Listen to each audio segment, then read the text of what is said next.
now that I've got this patch done, just the first coat, I'm going to go up there. It's only been a few minutes. I'm going to check this out and see if I can wipe down any high bits.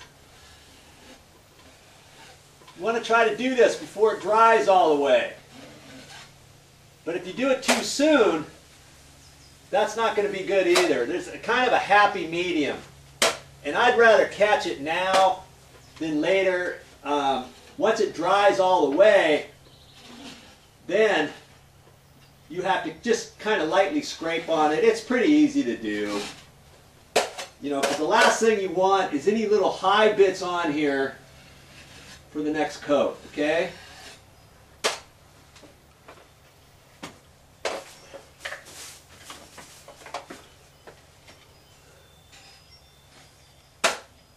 The more patches you do, the better you're going to get. The first couple times you do this, you might think, wow, I got all kinds of high ridges. You know, that's all right. You'll get better. That's a fact.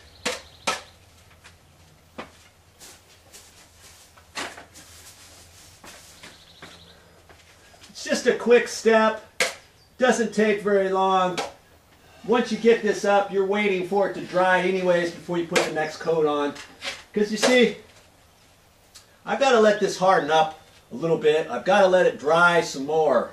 I know it's not ready to be coated yet. I want this to be hard. Okay, it doesn't have to be dry all the way because this stuff will not shrink, right? It's just got to be nice and hard for me to put the second coat on. If I put the second coat on too soon, it's just going to start dragging some of the first coat off, right? You'll be able to tell, trust me. Hey, just in case you have a question about this patch, this is not the back side of a regular piece of sheetrock, okay? This was purple colored sheetrock, and it's kind of like the green backing sheetrock that sometimes you see for water resistant areas like a bathroom or, you know, mainly bathrooms and stuff. Well, the owner wanted me to put it up, so I accommodated her. So this is not the back side of a regular piece of sheetrock. If you get regular sheetrock, it's about the same color as the ceiling, and you want to make sure you've got the finished side facing out. I'm just about ready to put the second coat up here, but I want to kind of check this out. You see where it's kind of still dark in the middle and it's drying light from the dark. The dark means it's still slightly wet. I want to see if it's dry enough to at least knock any high edges down and where it still looks like it's wet, that's from underneath.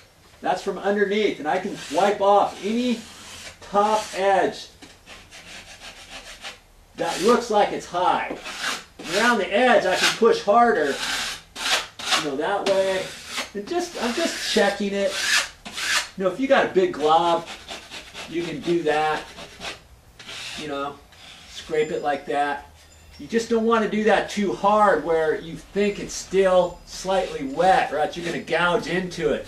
Now you're taking off some of the material that you really don't want to. You know, you lightly do it, and it's a feel thing. You'll get it. You just keep checking it, and you'll get the hang of it. You know.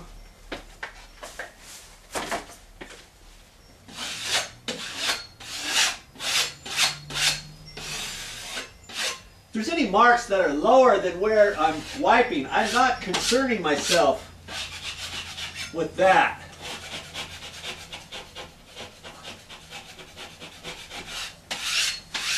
Okay, because the next coat's going to cover that up.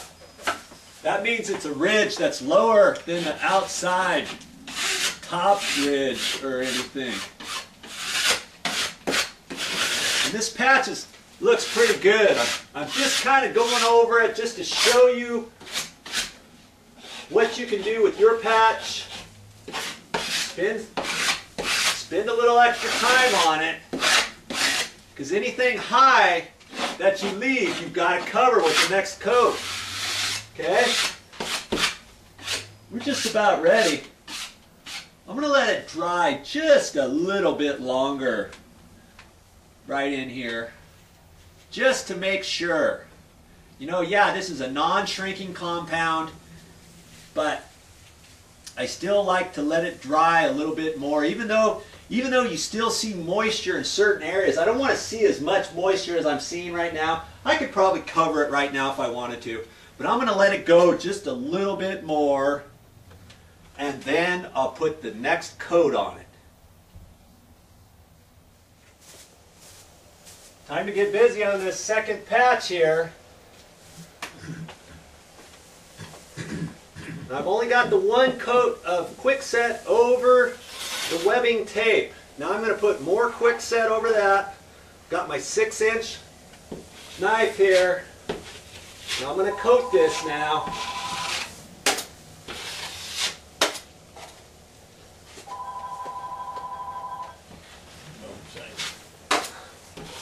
Uh-oh, phone call.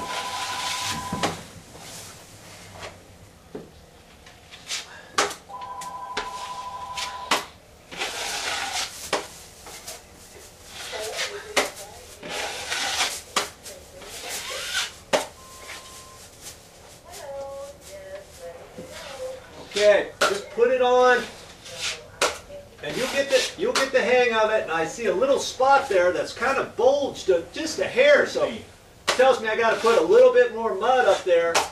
And I want to extend this patch over a little bit further, so I want to put some extra mud over here.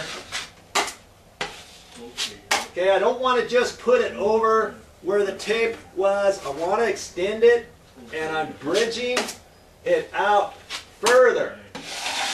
Okay, so the patch is not going to be that wide. It's going to, this coat of quickset is going to come over from here to there. I've only got a 6-inch blade, but I'm actually going to end up with more than 6 inches wide here. Okay, if you had an 8-inch blade, you could do that right here too. Now see, I'm backhanding it up there because I can't get my ladder over there. You just have to, once you understand how you put this material on, you can now start putting it on different, because right now I've got my thumb here, so I'm going to push harder on the outside edge, and wipe off the edge, go across the middle. Now I can hold it this way, and go that way.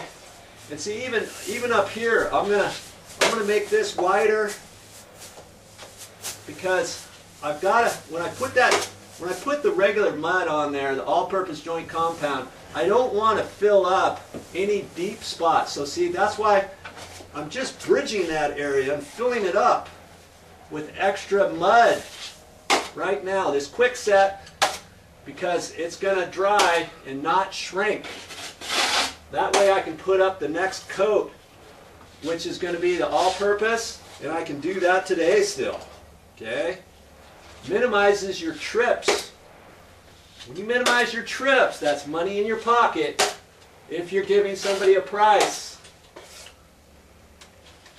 for the whole project. Most people aren't going to want to pay time and material. Okay? They want a whole project done. So the quicker you get it done without skimping, the more you're going to make, or the more you're going to save, whatever. Okay? I'm kind of tilted on my ladder, and I'll probably end up moving it here pretty quick.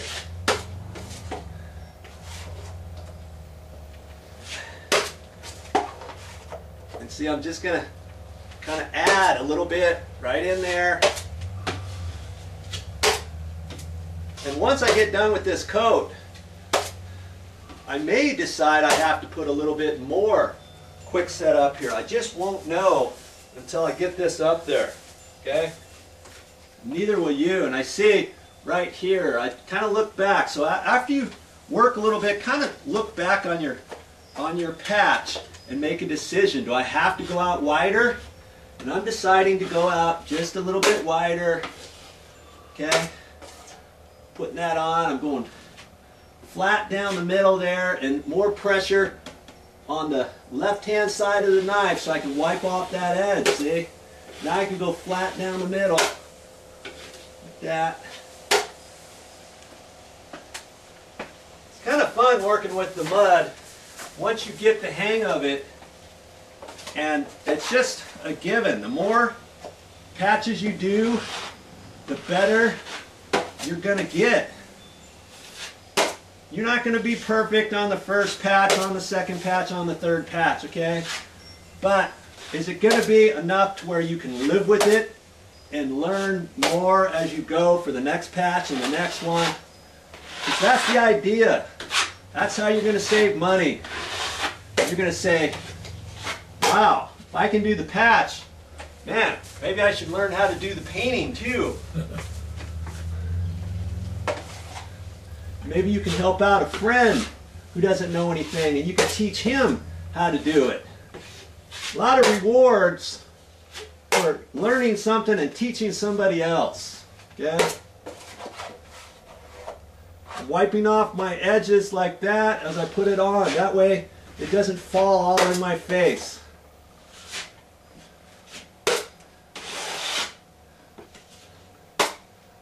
I'm just concentrating on getting it smooth. I've got the next coat that will go over this further, you know, so I'm just getting, this is the backing material for our finished coats of the all-purpose joint compound, okay? Light touch down the middle. See, I'm hardly holding this knife at all as I'm going. Like that. If I see a little ridge right there, I think I need to put a little bit more. Do that. I'm holding the knife like that as I go, cleaning up the outside edge. Light touch there, flatten her down. I got a little bit more mud here. I might as well use it. I didn't mix up enough, but that's okay. I'll mix up some more. You just don't want to mix up way too much and then find out you don't have enough time to put it all on, you know? And making the patch wider, you see how much wider it is now? That's going to trick the eye and blend it into the existing. You go over just the patch and make it only 6 inches wide. I don't care how good you do it, I'm going to see it exactly where you did it. And so will everybody else. You don't want that. Okay? You got any question, make the patch a little bit bigger. It's always better. Bigger is better in this instance. Maybe not always. Okay? But when you're talking about a sheetrock patch, you want it all to blend into the existing. And that's the goal.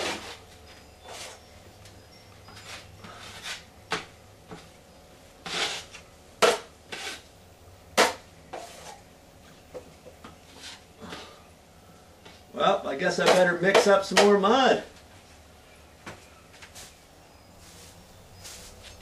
Word to the wise. While you're waiting in between coats or pans of mud, when you're cleaning, getting ready for your next pan of mud, make sure you scrape off your edges of this, okay? Because the last thing you want to do is have some little bits of quickset on here. Can you see if you had a little bit here and a little bit here, you don't have a nice straight edge. You go to put the next coat on there, you're going to start dragging some off and you're not going to get a nice straight edge. So always, I don't care what you're doing with mud, always make sure you've got a nice straight edge.